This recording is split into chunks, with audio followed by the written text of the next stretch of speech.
everyone, my name is Michelle and I talk books, and today we are talking about the book Big Summer up on your screen by Jennifer Weiner. I give 5-star book reviews. That's what I do on this channel. If I could give 10 stars, I would give this book 10 stars. This book was so much fun. I loved it. Loved it. Up on your screen, let's just dive right into this. So 368 pages, women's fiction. I'm going to give you the 5 things. I never know what to say. The 5 reasons I want you to read it, but it's actually my 5 favorite things about this book. I love that. I'm going to keep that. My 5 favorite things about this book, because I want you to go read it. But you know what? You guys are reading it anyway, because it's been on the New York Times bestseller for 4 weeks, and it's number 6 this week, and it isn't going anywhere. There's no way. This book is going to be there all summer. She did such a brilliant job, and I knew I was going to love it, and I'm a little bit behind because I wanted to read it in May, and I didn't get the chance. I kept pushing it, and I had other things going on, pandemics, other things.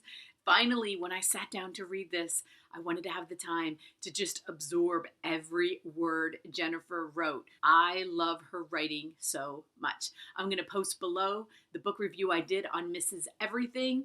That's when I fell in love with her, and I knew that I was going to read whatever she wrote. She had me. I'm here. I'm your biggest fan, Jennifer. And you know what, Jennifer? I've said this before because I watched my video.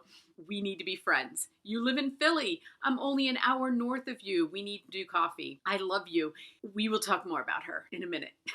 I will tell you more about her in just a second. Let's just begin. My number 1. I hate counting down because I always screw it up. Let's see if I can let's go backwards. Starting with number 5. It's women's fiction. You guys know I love women's fiction, but, and this is a big but, it has to be perfect. Women's fiction, it can go wrong quickly. It can go wrong in the 2nd chapter and I'm out. I say I love women's fiction, which I do, but it has to be perfect. I have to love it. You have to have me right then. You got to get me in the 1st chapter, and she had me in this 1st chapter. I'm going to try this, guys. I'm not giving up. Number 4, the main character. Let's start talking about this book. Daphne Berg. She's an Instagram influencer. What I loved about this is that I'm on Instagram. Most of you probably are. Do you know anything about what they do? Do you know? Because I didn't. Jennifer, I am so happy that you took me into that world. Now when I'm on Instagram, I think about it a little bit more because I'm usually just on there. I'm on there for my book people, celebrities, influencers. Not so much, but I started looking at them while I was reading this. Really, the people that actually get paid for posts. Look into it. It is a really interesting world. So Daphne is one of them. I love that about her because as you get to know her character all the way through, you see how she has to live because she's an influencer. Love the name Daphne because my granddaughter's named Daphne and I love that name so much.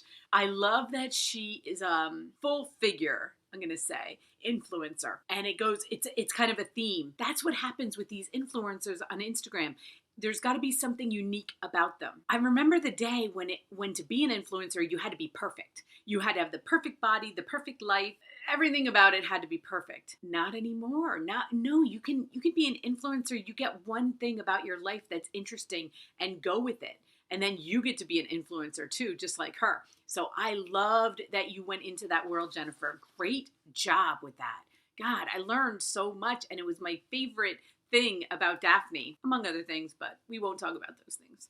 Number 3, Drew Cavanaugh. Now she is the rich perfect high school friend. And I was thinking about this as I'm reading this book, and I actually talked to a couple of people about it because I thought, Jennifer, that you and I could talk about this. I loved that you zeroed in on this. Unless you're watching this video and you were like, no, I was that perfect person in high school that everybody wanted to be friends with. That's who I was. Well, since there's only 1 or 2 per high school, I'm going to say that most of us are on the other end of that. But what I loved about this is that you get over it. And I did too. I had that girl in high school that I tried so hard to be friends with. I'm not going to say her name. We lived close to each other growing up. She was part of that crowd. And I would look at her life and I was like, oh my gosh, she is perfect. She's absolutely perfect. I want to be her friend. And I would have done anything to be her friend. But then you graduate and you get over it and life moves on. And her life, I don't think it ended up that perfect. We're friends on Facebook, but I don't think it ended up as perfect as I would have imagined it to be. But here's another one of those big buts. As an adult, it happened again. I am not kidding. What happens to Daphne with Drew? So they get past high school and then all of a sudden Drew comes back into her life. And it's kind of like you see it coming, like this big, huge train wreck. And you're like, no, we can't do this. We can't go back to high school, can we? I'm 55. We can't do that. And it happened again.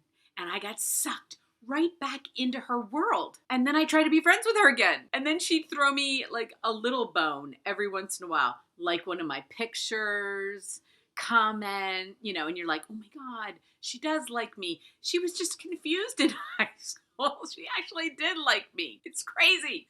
I am so happy, Jennifer, that you picked up on that. That I would have never even recognized it in myself without this book, and I had a huge laugh about it. And I promise I'm not going to do it anymore. I'm not going to try to be somebody's friend at 55 from high school anymore. It isn't going to happen. Okay, I got that off my chest. Number 2, this quote that's going to be up on your screen as I give it to you. This is not in the beginning, but this quote brought tears to my eyes, and it's not a giveaway. If you use people your entire life, if you manipulate them and take from them and throw them away when you don't need them anymore, then yes, there are consequences. At first you want to read that quote and you want to be like, yeah, people, yeah, you, like to somebody else, until you read it for yourself and be like, oh, did I do that? Did I ever do that? Makes you think. And I'm telling you, where she put this brought tears to my eyes. One of my favorite quotes, and I saw it on Goodreads and other places where people are saying this quote meant a lot to them too. And if I could talk to you, Jennifer, if we were having coffee right now, I'd ask you where you came up with it.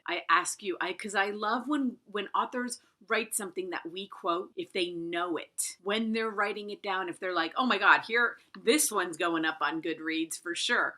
Do they think that way? Or is it like they write the whole book and someone picks it up and it becomes a quote and they're like, wow, that wasn't even the one that I thought everybody would pick. I'd love to know that, Jennifer, if you knew it when you wrote it, that it was going to be such an impactful quote. So my number 1 reason is Jennifer, because I love her. If you do not know her, if you've never read any of her books, go on YouTube right after this one. Just wait a little bit till I'm done.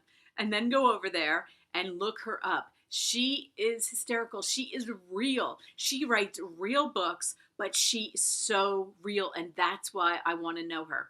That's why I want to be her best friend. I used to say that about Oprah, Jennifer. So just so you know where you are in my life, I used to always say, I want to be Oprah's friend. Well, I want to be Jennifer's friend. I don't know how to try though. And I promise I won't stalk you any more than I do. She is so real and she writes real books for real women. That's why her books are perfect. So that's it, guys. Those are the 5 reasons. Those are my top 5 favorite things about this book. You let me know. I know you're out there. You've already read this book. What did you think? How did you like the ending? How did you like some of the plots that were a little twisted, that you were like, whoa, where did that come from? You're reading a women's fiction, you're thinking it's going to end up all happy at the end, and then there are some turns along the way, and she did every one of them brilliantly. So because we are now in yellow phase here in Pennsylvania, I'm putting the IndieBound. Most bookstores are open. At least I know Barnes & Noble is, but I think you can go to your local bookstore. Hopefully, if not now, very soon. Amazon, if you've got nothing to do this weekend, read this book. It's so beautiful outside. But I listened to it, Jennifer. I listened to it and I read it. The woman that did the audio was amazing. I loved her. She did such a great job with this book. If you love audiobook, I suggest go getting the audio. If you like to read, go get the Kindle, go get the book at your bookstore. I am promoting this book big time over on Instagram because it's Big Summer. I love the title. I love the cover. It is perfect. Everyone, please hit like because you make me happy when you do. And then I know I'm doing okay on my book choices. But if you have any that you think I need to be reading next, put it below. I already know my next one. I'm already halfway through it. It's already perfect. Not telling you what it is because you have to wait. But have an amazing day. And until my next book.